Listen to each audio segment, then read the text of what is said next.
নমস্কার, দেখছেন কলকাতা টিভি। আপনাদের সঙ্গে রয়েছি আমি ঋষিকেশ। শুরু করছি নারদ নারদ। নন্দীগ্রামে সমবায় নির্বাচন, আর সেই সমবায় নির্বাচনে নিরঙ্কুশ জয় তৃণমূলের। আহমেদাবাদ সমবায় কৃষি উন্নয়ন লিমিটেডের নির্বাচনে খাতাই খুলতে পারল না বিজেপি বামেরা। অভিষেকে সেবাশ্রয়ের অনুকরণে স্বাস্থ্য শিবির করতে গিয়েও মুখ থুবড়ে পড়েছে গেরুয়া শিবির। ভোটের আগে কি নন্দীগ্রামে ক্রমশ দুর্বল হচ্ছে ভারতীয় জনতা পার্টি? ২১-এর জয় ২৬-এ ধরে রাখতে পারবেন শুভেন্দু অধিকারী? তুঙ্গে তরজা, দেখুন।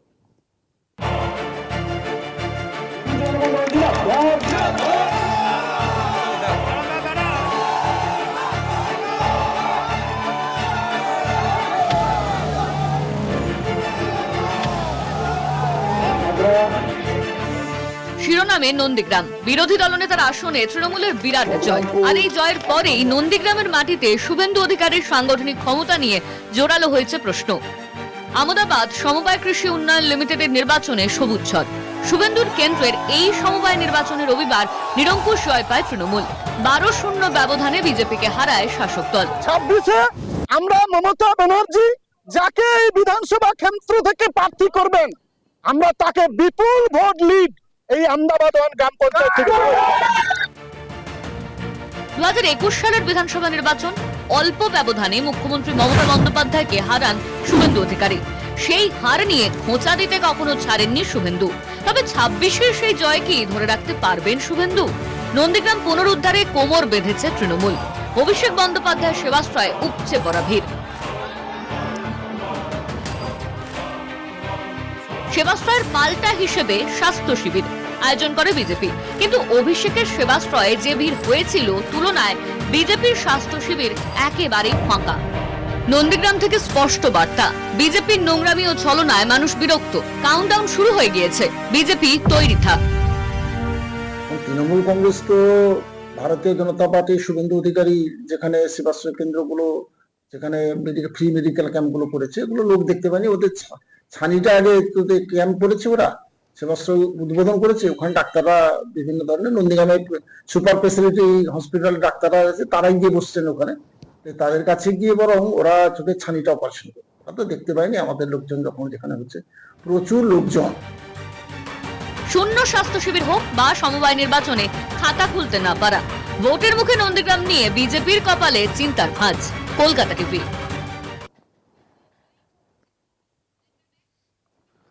আজ এই বিষয় নিয়ে আমরা নারদে আলোচনা করব। তবে এই মুহূর্তে একটি গুরুত্বপূর্ণ খবরের দিকে নজর রাখতেই হচ্ছে। বিজেপি নেতা স্বপন দাশগুপ্তকে এসআইআর নোটিশ। স্বপন দাশগুপ্ত, তাকে এবার এসআইআর নোটিশ ধরানো হয়েছে বলে জানা যাচ্ছে। শুনানির জন্য তাকে ডাকা হয়েছে। এর আগে আমরা দেখেছি যে একাধিক নেতা নেত্রী, সাংসদ, বিধায়কদেরকে ডাকা হয়েছে শুনানিতে। স্বপন দাশগুপ্ত, তিনি বিজেপি প্রাক্তন সাংসদ, রাজ্যসভার প্রাক্তন সাংসদ স্বপন দাশগুপ্ত, এই বিজেপি নেতা, তাকে শুনানিতে ডাকা হয়েছে। বুধবার দিন শুনানিতে ডাকা হয়েছে বলে জানা যাচ্ছে। বিজেপি নেতা স্বপন দাশগুপ্ত, অর্থাৎ এই শুনানির থেকে শাসক বিরোধী সব পক্ষেরই সাংসদ, বিধায়কদেরকে শুনানিতে ডাকা হচ্ছে। আমরা দেখেছি যে নোবেলজয়ী অর্থনীতিবিদ, ভারতরত্নপ্রাপ্ত অমর্ত্য সেনকেও ডাকা হয়েছিল, তার বাড়িতে শুনানি হয়েছে। এর পাশাপাশি তৃণমূল সাংসদ দেব, তাকে শুনানিতে ডাকা হয়েছে। তৃণমূল বিধায়ক জাকির হোসেনকে শুনানিতে ডাকা হয়েছে। এবার স্বপন দাশগুপ্ত, বিজেপির প্রাক্তন সাংসদ, তাকেও কিন্তু ডাকা হয়েছে। রাজ্যসভার প্রাক্তন সাংসদ স্বপন দাশগুপ্তকে। ডেপুটি এডিটর মৌপিয়ানন্দী রয়েছেন আমার সঙ্গে এই মুহূর্তে টেলিফোনে। মৌপিয়াদি, স্বপন দাশগুপ্ত, তাকেও শুনানিতে ডাকা হয়েছে, কি জানা যাচ্ছে? একেবারে তুমি যেমনটা বলছিলে, আজকে সকালে আমরা দেখেছিলাম যে নওশাদ সিদ্দিকী থেকে শুরু করে একাধিক জনপ্রতিনিধি তারা ডাক পেয়েছেন এই এসআইআর এর হিয়ারিং এ। এবং এই মুহূর্তে আমরা যেটা খবর পাচ্ছি যে বিজেপি যারা এসআইআর নিয়ে প্রথম থেকে যারা দাবি জানিয়ে আসছিল, সেই বিজেপির নেতা, বিজেপির প্রাক্তন সাংসদ স্বপন দাশগুপ্ত, তিনি হিয়ারিং এর ডাক পেয়েছেন এবং আগামীকাল সকালে বাসন্তী দেবী কলেজে তিনি এই শুনানির জন্য উপস্থিত হবেন। আমরা যেটা জানতে পারছি যে আগামীকাল সকাল 11টা নাগাদ স্বপন দাশগুপ্ত তিনি হিয়ারিং এর জন্য যাবেন বাসন্তী দেবী কলেজে।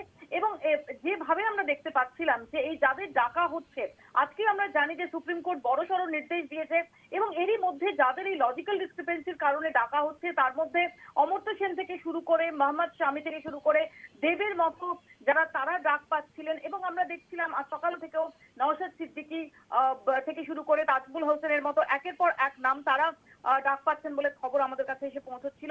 এই মুহূর্তে আমরা যেটা দেখছি যে বিজেপির যারা নেতা, বিজেপির যারা শীর্ষ নেতা, তারাও কিন্তু এই এসআইআর এর হিয়ারিং এ তারা ডাক পাচ্ছেন, তারাও এই থেকে ছাড় পাচ্ছেন না। এবং স্বপন দাশগুপ্ত তার উদাহরণ এই মুহূর্তে দাঁড়িয়ে আমরা যেটা খবর পাচ্ছি যে স্বপন দাশগুপ্ত তাকে হিয়ারিং এ ডাকা হয়েছে এবং আগামীকাল সকাল 11টায় তিনি বাসন্তী দেবী কলেজে হিয়ারিং এর জন্য উপস্থিত হবেন।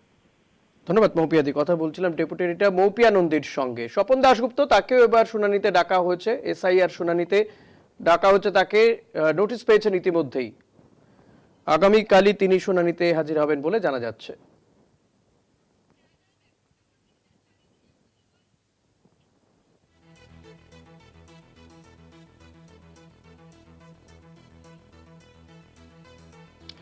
ফিরে এলাম আজকের অনুষ্ঠানে নারদে। আজকে যে বিষয়ে আপনাদেরকে আরেকবার একটু মনে করিয়ে দিতে চাইবো, নন্দীগ্রামে যে সমবায় নির্বাচন হয়েছে তাতে গতকাল যে ফলাফল বেরিয়েছে দেখা যাচ্ছে যে তৃণমূল কংগ্রেস নিরঙ্কুশভাবে জয় পেয়েছে। সেখানে বিজেপি বা বামেরাও প্রার্থী দিয়েছিল, 12টি আসনের মধ্যে একটিও আসন তারা পায়নি। এটা কিসের ইঙ্গিত? এবং আমরা দেখেছি যে কিছুদিন আগে অভিষেক বন্দ্যোপাধ্যায় সেবাশ্রয়ে ক্যাম্প করেছিলেন, সেখানে যে বিপুল মানুষের সাড়া পাওয়া গিয়েছে। পরবর্তীতে বিজেপিও স্বাস্থ্য শিবির করে, কিন্তু সেভাবে সাড়া পাওয়া যায়নি। আজকের আলোচনাতে আমরা এই বিষয়গুলো নিয়ে আলোচনা করব। আমাদের সঙ্গে রয়েছেন তৃণমূল কংগ্রেসের পক্ষ থেকে দেবরূপ মিদ্যা, রয়েছেন বিজেপির পক্ষ থেকে ধীরেন পাত্র। আপনাদের দুজনকে স্বাগত জানাবো। পাশাপাশি সিপিআই এর পক্ষ থেকে পলাশ আচার্য রয়েছেন আমাদের সঙ্গে। আপনাদের তিনজনকে স্বাগত জানাবো আমাদের এই অনুষ্ঠানে। আমি প্রথমে পলাশদা আপনার কাছে আসবো, যেটা জানতে চাইবো যে সিপিএম তো প্রার্থী দিয়েছিল এবং নন্দীগ্রাম একটা সময় বামেদের, পরবর্তীতে তৃণমূল কংগ্রেস, মাঝখানে আবার বিজেপি শক্তঘাঁটি হয়ে যায়, যেখানে আমরা দেখলাম যে নন্দীগ্রামের বিধায়ক শুভেন্দু অধিকারী সেই নন্দীগ্রামে কিন্তু এবার দেখা গেল যে সমবায় ব্যাংকের যে নির্বাচন সেখানে নিরঙ্কুশভাবে জয়লাভ করেছে তৃণমূল কংগ্রেস।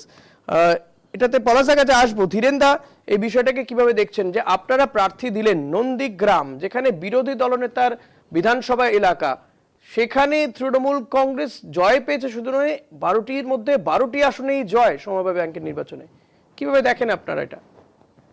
কেন এমনটা হলো? বিষয়টা আপনাদের বলি। বিষয় হচ্ছে নন্দীগ্রাম 1 এবং 2 ব্লক মিলে 39টা সমবায় সমিতি আর রয়েছে, তার মধ্যে 36টাতে নির্বাচন হয়েছে। 36টা সমবায় সমিতির মধ্যে বিজেপি ভারতীয় জনতা পার্টি 27টা সিটে জয়লাভ করেছে, 27টা সোসাইটিতে, আর 7টিতে জয়লাভ করেছে আমাদের তৃণমূল কংগ্রেস জয়লাভ করেছে। তাই আমি বলবো যে আমদাবাদ 1 পঞ্চায়েত, গ্রাম পঞ্চায়েত তৃণমূল অধীনে রয়েছে এবং যে এলাকায় নির্বাচনটা হয়েছে আমদাবাদ এসকিউএস, সেখানে কিছু সংখ্যালঘু ভোটারও রয়েছেন। আর আপনারা ভালোভাবেই জানেন যে যেখানে সংখ্যালঘুরা রয়েছে সেখানে ভোটটা স্বাভাবিকভাবে হয় না, জবরদস্তি ভোট হয়, ছাপ্পার ভোট হয়। তাই এই নির্বাচনের রেজাল্ট হয়েছে, তাতে আমরা কোনো চিন্তায় নেই। কেননা আপনারা তো এর আগে কখনো বলেননি, বিজেপি নেতাদের ডেকে বলেননি, যখন 27টাতে বিজেপি জিতছিল তখন আপনি আমাদেরকে ডাকেননি যে আপনারা বসুন একটু টক শো করুন, তৃণমূলের নেতারা কি বলছে শুনুন। তো আমরা একটা সোসাইটিতে হেরে গেছি, তাই আপনি আমাদেরকে ডেকেছেন, আমরা এসছি। আমরা কিন্তু গণতান্ত্রিক পদ্ধতিকে বিশ্বাস করি, আমরা ভয় পাওয়ার লোক নই। আর এই নির্বাচনটা এমন কিছু ব্যাপার নয় আমাদের কাছে। আমি আপনাকে ধীরেন্দ্র জানাই যে যখন বিজেপি যে যে আসনগুলোতে জিতেছে আমরা সেগুলোও দেখিয়েছি, তৃণমূল যেটা জিতেছে সেটাও দেখিয়েছি, বা সেটা নিয়ে চর্চাও চলছে। যাই হোক, কিন্তু এই যে হার, এই হার দেখেছেন, কখনো বসাননি তো আমাদেরকে ডাকেন, সেটা আমাদের দুর্ভাগ্য যে আপনার মতন দর্শককে আমরা পাইনি, এটা আমাদের দুর্ভাগ্য। যাই হোক, আমি দেবরূপদার কাছে আসবো। দেবরূপদা, যেটা ধীরেনদা বলছেন, এই জায়গায় 12টির মধ্যে 12টি আসনে জয়কে আপনারা কিভাবে দেখছেন? এটা কি ট্রেলার বিধানসভা নির্বাচনের আগে? না, ট্রেলার তো অনেকদিন আগেই নন্দীগ্রামের মানুষ দেখাতে শুরু করে দিয়েছে। একে একে বিজেপি থেকে যেভাবে তৃণমূল কংগ্রেসে যোগদানের হিড়িক চলছে, হ্যাঁ, শুরু করে দিয়েছে। অত্যন্ত- 27টা বিজেপি জিতেছে, অত্যন্ত- 27টা সোসাইটিতে বিজেপি জিতেছে। শুরু ধীরেন দা, হয়েছে অনেক আগে আপনি থেকে। যখন বলেছেন বাকি অনেক দুজন আগে কিন্তু শুরু হয়েছে, শুনেছে 27টা চুপচাপ। বিজেপি জিতেছে। প্রথম রাউন্ডে অন্তত শুনুন, একটু শুনুন, বাকিরা যখন বলছেন একটু শুনুন, ঠিক আছে। পরে আসবো আবার আপনার কাছে। ঠিক আছে। এখন কথা হচ্ছে এইভাবেই নন্দীগ্রামের কায়দা চলছে সমস্ত গণতন্ত্রটাকে বন্ধ করে দেওয়ার জন্য। এনারা এইভাবেই সমস্ত বিরোধীদেরকে গলা বন্ধ করে গলা টিপে গণতন্ত্রকে হত্যা করার চেষ্টা করছেন। তার প্রতিবাদ আমদাবাদে মানুষ সুযোগ পেয়েছে, গলা তার টিপে যোগ্য তৃণমূল জবাব কংগ্রেস, দিয়েছেন। গলা টিপে গণতন্ত্রকে হত্যা করে তৃণমূল কংগ্রেস, বিজেপি করে না, বিজেপি কখনো করে না। গলা টিপে 70টা সিট পেয়েছিলেন এই রাজ্যে, তৃণমূল কংগ্রেস গণতন্ত্রকে হত্যা করছে। 70টা সিট ধীরেন দা, একটু শুনুন না, আসবো তো আপনার কাছে। ধীরেন দা, প্লিজ। শুনতে চাইবেন না। এখন যত ওই 26-এর ঠান্ডাতে উত্তাপ বাড়বে তত তাড়াতাড়ি উনি না না, কেন উত্তেজিত হয়ে যাবেন। বলুন না, ধীরেনদাকে আমি আমরা শুনছি, তো আপনি জানি। বলুন না। তো না, না, আপনি বলুন, 70টা আপনি সিট তো বলুন, আপনারা আপনি পেয়েছিলেন বলুন। 21-এর বিধানসভা নির্বাচনে। বাকি সিটগুলো হয়তো আপনারা ধরে রাখতে পারেননি, বিজেপি ছেড়ে সবাই এবার আসা শুরু করে দিয়েছে। আমাদের জেলাতেই তো দেখলেন আপনার বিজেপির যিনি ছিলেন তিনিও বিধায়কও চলে আসছেন, ব্লক সভাপতিরা চলে আসছেন, নন্দীগ্রামের বুকে পঞ্চায়েত সমস্ত ধীরে ধীরে জায়গা করে নিয়েছে। সুতরাং এই জায়গা থেকে আমাদের যে উন্নয়নের কর্মসূচি, সেই উন্নয়নের কর্মসূচি এটা চলছে এবং তাতে বিজেপির মানুষজন এতে সঙ্গত কারণে এবং মমতা বন্দ্যোপাধ্যায়ের যে উন্নয়নের পাঁচালী, সেই পাঁচালী সর্বত্র চলছে। ট্যাবলোগুলোতে নন্দীগ্রামে ঢুকতে দিচ্ছে না, হ্যাঁ, সেখানে বিভিন্ন রকম ভাবে সন্ত্রাসের বাতাবরণ সৃষ্টি করছে। উন্নয়নের পাঁচালী নিয়ে বিভিন্ন রকম কথাবার্তা বলছেন, মানুষ সেগুলোকে সঠিকভাবে নিচ্ছেন না। হ্যাঁ, উন্নয়নের যে আমাদের ট্যাবলো চলছে, দেবরূপদা, আবার আসবো আপনার কাছে। আমি একটু পলাশদার কাছে যাই। পলাশদা, বামেরাও তো প্রার্থী দিয়েছিল, সিপিএম প্রার্থী দিয়েছিল, তারাও একটিও আসনে জয়লাভ করেনি। এই জায়গাতে দাঁড়িয়ে তৃণমূল কংগ্রেসের এই যে জয়, আমার প্রশ্নটা করতে দিন, তৃণমূল কংগ্রেসের এই জয়কে আপনারা কিভাবে দেখছেন? মানে অন্যান্য জায়গায় আপনারা বলেন বা বিজেপিও বলেন যে প্রার্থী বা মনোনয়নই দিতে পারেন না, এখানে তো প্রার্থী দিয়েছিলেন। নমস্কার, শুভ সন্ধ্যা। শুভ সন্ধ্যা। শুভ সন্ধ্যা। কথা হচ্ছে যে ভোটটা ওখানে যে হয়েছে, টাকা, মদ আর মাংসের ভোট হচ্ছে। কোন গণতান্ত্রিক পরিবেশের মধ্য দিয়ে যে ভোট হয়েছে, বামেরাও প্রার্থী দিয়েছিল ঠিকই। অনেক উদাহরণ অনেক জায়গায় আছে, বামেরা জিতেছে যেখানে এই লোভ লালসা নেই, ভোটাররা সার্বিকভাবে ভোট দিতে পেরেছেন, তার চিন্তা শক্তি প্রয়োগ করেছেন, মনন প্রয়োগ করেছেন, তারা দেখেছেন কারা উন্নয়নের পক্ষে, সেখানে বামফ্রন্টের যারা সমর্থক জিতেছে। যেখানে টাকার খেলা হচ্ছে, মদের খেলা হচ্ছে, মাংসের খেলা হচ্ছে, নানান প্রলোভনের খেলা হচ্ছে, সেখানে শাসক দল জিতেছে। সুতরাং এ নিয়ে বেশি কিছু বলার অপেক্ষা রাখে না, সেখানে আমরা পিছিয়ে পড়েছি, আমরা জিততে পারিনি। কিন্তু তার মানে এই নয় যে আমরা ভোট পাইনি, আমরাও ভালো সংখ্যক এখন একটা ভোট পেয়েছি। এ বিষয়ে কোনো সন্দেহ নেই, মানুষ আমাদের সঙ্গে আছে। আর নন্দীগ্রাম প্রসঙ্গে বল, তারা রাজ্যের শাসক দল এবং বিরোধী দলে আছে। একসময় ইলিয়াস মোহাম্মদ আমাদের এমএলএ ছিলেন, ওই নন্দীগ্রাম নিয়ে, নন্দীগ্রামের অনেক ইতিহাস আছে দাদা। আজ যারা তিনি কায়দা করে সিপিআই এমএলএ ছিলেন ইলিয়াস মোহাম্মদ, তাকে ফাঁসানো হয়েছিল। পরবর্তী সময়ে শৃঙ্খলা রক্ষা কমিটি, বিধানসভার শৃঙ্খলা রক্ষা কমিটি ইলিয়াস হয়েছিল, ও সঠিক ছিল, ও কোনো ঘুষের সঙ্গে, কোনো কাটমানির সঙ্গে নিজেকে জড়িয়ে ফেলেনি। এইটা হচ্ছে বামপন্থী এমএলএদের কৃতিত্ব, এটা হচ্ছে বামপন্থী এমএলএদের বৈশিষ্ট্য। সুতরাং আজকে যে টাকা পয়সা ছড়িয়ে নিচ্ছে আর সন্ত্রাস তো আছে, এর বাইরে আর কি আছে? সুতরাং বলতে গেলে আজকে বর্তমান বিরোধী দলের নেতা, অতীত দিনে যারা শাসক দলে ছিলেন, তারাই কখনো বিরোধী 26-এর বিধানসভার পরে শাসক দলের সঙ্গে বিধানসভা, এক বর্তমান বিরোধী দলের নেতা তিনি শাসক দলে চলে যেতে পারেন, এদের কোনো বিশ্বাস নেই।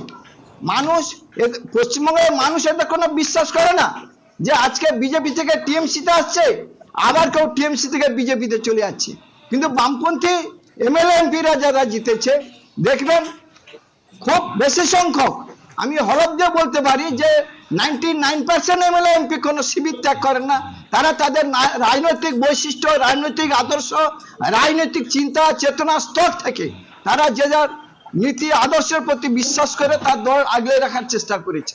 সুতরাং এইভাবে তো ভোটটা হচ্ছে, বিশৃঙ্খলার মধ্যে টাকার ভিত্তিতে, মদের ভিত্তিতে, পয়সার ভিত্তিতে, উপঢৌকন দেওয়ার ভিত্তিতে আজকের দিনে ভোটটা বিকা কেনা হচ্ছে বলে সেই জায়গায় নন্দীগ্রামের শাসক দল জিতেছে। আবার অনেক জায়গায় উদাহরণ আছে বামফ্রন্টের প্রার্থীরাও জিতেছে, কিন্তু বামফ্রন্টের কাছে তো টাকা নেই। আজকে ভারতবর্ষের রাজনৈতিক দলের কাছে যদি দেখেন যারা দেশ চালাচ্ছে তাদের যে টাকা, তাদের যে তহবিলের টাকা। বেশ পলাশ বুঝতে আপনার কথা শুনলাম। আমি ধীরেনদার কাছে যাব। ধীরেন্দা, যে ফলাফল যেটা তৃণমূলও মনে করছে যে এটা 26-এ মানে এবারের যে বিধানসভা নির্বাচন তার আগে একটা ট্রেলার, আপনার কি মনে হয় বিধানসভা নির্বাচনে এই যে আপনার এই নন্দীগ্রামের যে সমবায় নির্বাচনে হেরে গেলেন আমদাবাদে, সেখানে এই নির্বাচনে কোনো কি এফেক্ট হবে, প্রভাব পড়বে?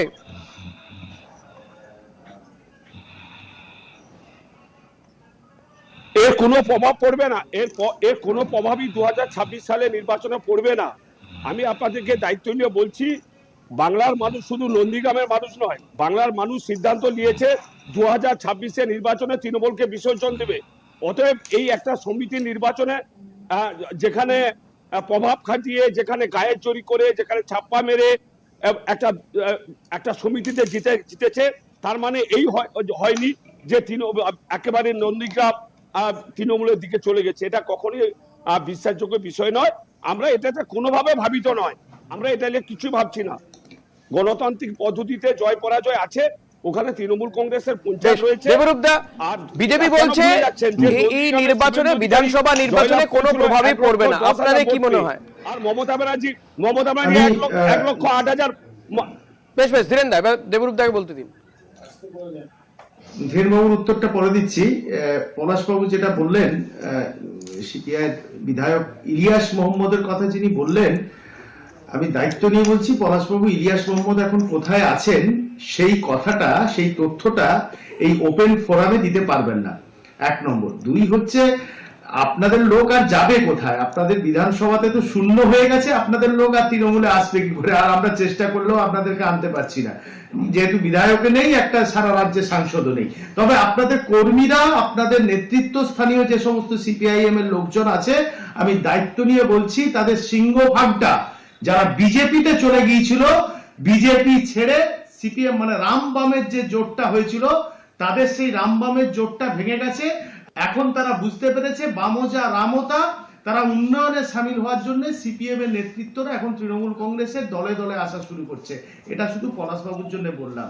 আর দ্বিতীয় যেটা ধীরেন্দার জন্য বলবো, ধীরেন্দা, এই আমাদের উন্নয়নের পাঁচালী যেটা নিয়ে বলছিলাম, আমরা উন্নয়নের পাঁচালী নিয়ে ট্যাবলো সারা রাজ্য জুড়ে করছি, শুধু নন্দীগ্রামে করছি এমনটা নয়।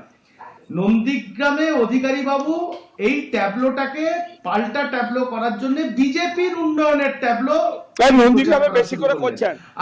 আমি অন রেকর্ড বলছি, শুনে নিন, তথ্যটা দিয়ে দিই। আজকে বিজেপি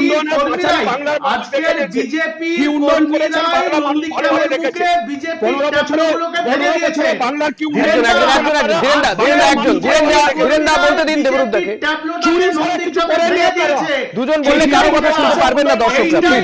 তৃণমূল কংগ্রেসের উন্নয়ন মানে চুরি, তৃণমূল কংগ্রেসের উন্নয়ন মানে চুরি, নন্দীগ্রামের একেবারে পাল্টা যা তৃণমূল কংগ্রেসের উন্নয়ন মানে চুরি দেওয়া শুরু করবে না। আমি দেবরূপদা, যেটা মূলত আপনার মনে হচ্ছে যে এই নির্বাচনের ফলাফল একটা কোথাও গিয়ে সুর বেঁধে দিচ্ছে, আপনারা দেখতে থাকুন। হ্যাঁ ধীরেন্দা বলুন, কি বলছেন? হ্যালো ধীরেন্দা বলুন, কি বলছেন? না, এটা আমি কোনো মতেই তো প্রথমেই বলেছি যে এটা কিছু বিষয় নয়। আচ্ছা, এটা কিছু বিষয় নয়। একটা সমিতি নির্বাচনে একটা জয়লাভ করা এটা কিছু বিষয় নয়। যে কেন বললেন আপনারা ওই অঞ্চলে তৃণমূল কংগ্রেসের ক্ষমতা রয়েছে, কেন বলছেন না যে ওখানে সংখ্যালঘু ভোটার রয়েছে? এই সমিতি তো সংখ্যালঘু ভোটারে রয়েছে। 900 ভোটার, 900 ভোটারই 900 জন ভোটার। ধীরেন্দা, আমি যদি খুব ভুল না হই 900 জন ভোটার ছিল। ধীরেন্দা প্লিজ, 900 জন ভোটার ছিল, 900 ভোটার ছিল তো 900 জনের 900 জনই কি তৃণমূলকে ভোট দিয়েছেন? 900 জনই কি সংখ্যালঘু ভোটার নয় তো?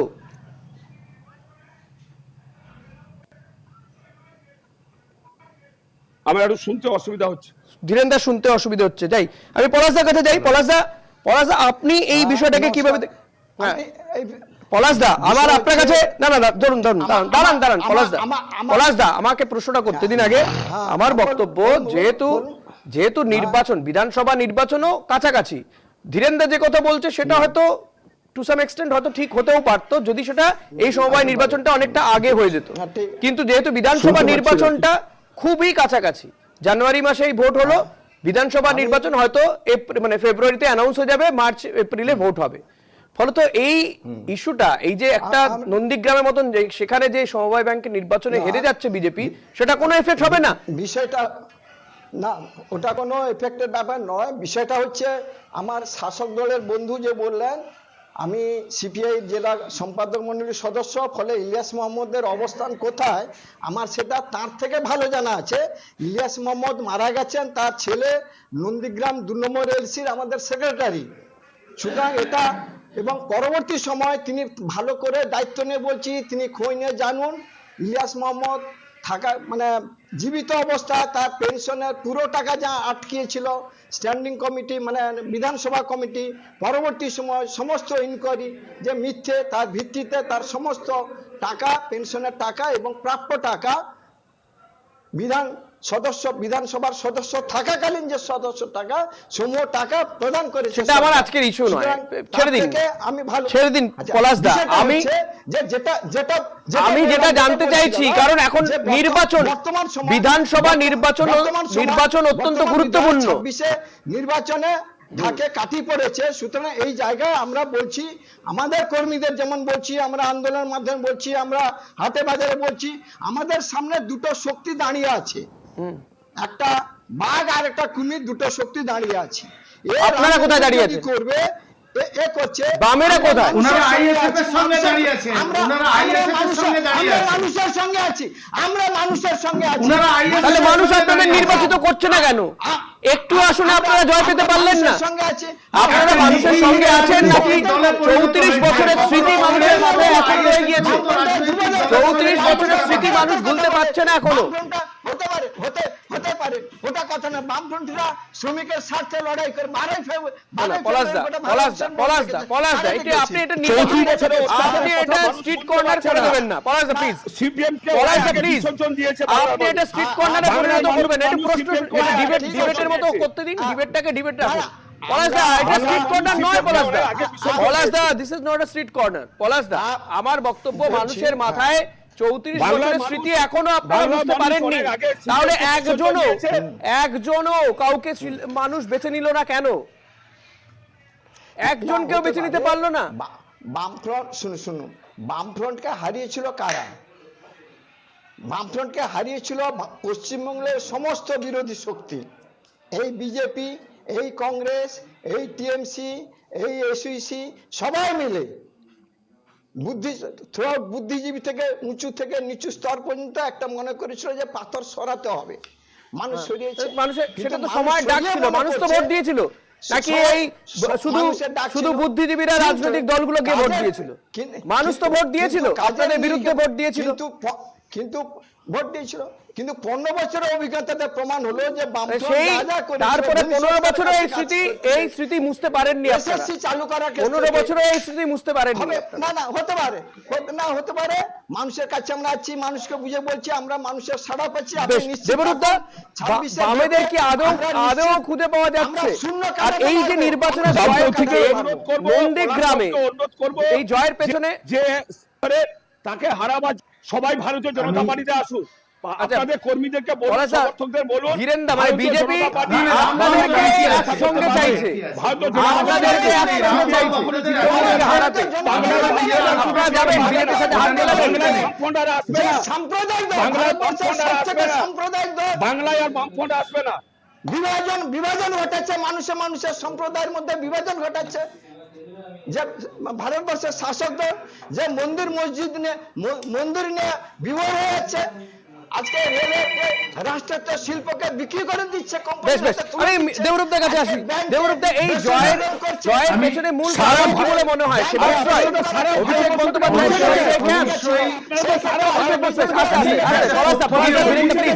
আমার অনুষ্ঠান শেষ করতে হবে। ধীরেনদা পলাশা প্লিজ। দেবরূপদা, এই জয়ের কারণ কি বলে মনে হয়? সেবাশ্রয়, অভিষেক বন্দ্যোপাধ্যায়ের প্লিজ পলাশা প্লিজ। পলাশদা, আপনাদের খুব একটা দেখার সুযোগ হয় না, ডেকে একটু ডেকোরাম মেইনটেইন করুন প্লিজ। 12 ফেব্রুয়ারি যে আমাদের পলাশদা প্লিজ, বন্ধ ডাকা হয়েছে, পলাশদা প্লিজ একটু শুনুন না, অনুষ্ঠান শেষ করতে হবে। দেবরূপদা আপনি শেষ করুন। সমান্তরালে পুলিশ নেমে শেষ 4 দিন আমাদের যে সেবাশ্রয় চালু হয়েছে নন্দীগ্রামের বুকে, তাতে পলাশদার অডিও মিট করতে বলুন। সর্বশেষ যে আমাদের কাছে রিপোর্ট, সেই সর্বশেষ রিপোর্টে 3,500-এর অধিক মানুষ এখানে চিকিৎসিত হয়েছে। এই 3,500 পলাশদা প্লিজ একটু চুপ করুন না, পলাশদা প্লিজ। 3,500 সাধারণ মানুষ এই সেবাশ্রয়ে চিকিৎসিত হয়েছে। 1200 ক্রিটিক্যাল পেশেন্ট, একদম মোস্ট ক্রিটিক্যাল পেশেন্ট, তারা চিকিৎসিত হতে এসেছেন এবং তাদের জন্য সর্বোপরি সব রকমের ব্যবস্থা করে দেওয়ার জন্য এই সেবালয় থেকে আমরা সমস্ত রকম, তার মেডিসিন থেকে শুরু করে, তার এক্সরে থেকে শুরু করে, তার সমস্ত টেস্ট থেকে শুরু করে, সেবাশ্রয়ের জন্য জয় পেয়েছেন বলছেন গিয়ে চেষ্টা করতে, অন্য জায়গায় ভর্তি হতে গেলে ধীরেনদা খুব কম সময় 30 সেকেন্ড। বেশ বেশ, এবং দেবরূপদার বক্তব্য সেবাশ্রয়ের সুফল এটা। বিজেপি স্বাস্থ্য কেন্দ্রে বা স্বাস্থ্য ক্যাম্পে তেমন লোককে দেখা যায়নি, কেন? আস্থা হারাচ্ছে মানুষ। ওই সুপার স্পেশালিটি হাসপাতালে তালা লেগে দিতে, ওই সুপার স্পেশালিটি হাসপাতালে তালা লেগে দিতে বলুন, দিয়ে ওই ডায়মন্ড হারবার মোটেলটা কেন্দ্রীয় সরকার মাত্র 2.3% ডায়মন্ড হারবার করেন। হ্যাঁ, বলুন সেটা যে ওখানে সুপার স্পেশালিটি হসপিটাল আছে, খাতে 2.3% আছে। আর আমরা স্বাস্থ্য সাথী কার্ডে সমস্ত মানুষের চিকিৎসা আমাদের আজকে অনুষ্ঠান শেষ করতে হবে, আজকের সময় নেই। দেবরূপদা, পলাশদা এবং ধীরেনদা, আপনাদের তিনজনকেই ধন্যবাদ জানাবো। আমাদের নজর থাকবে অতি অবশ্যই যে বিধানসভা নির্বাচন যত এগিয়ে আসবে এই পারদ তত চড়তে থাকবে, রাজনৈতিক জমি আরো তপ্ত হবে রাজ্যের জেলায় জেলায়। সে নিয়ে আমরা আলোচনা করবো। আজকে এখানেই শেষ করছি। দেখতে থাকুন কলকাতা টিভি, রাত দিন 7 দিন।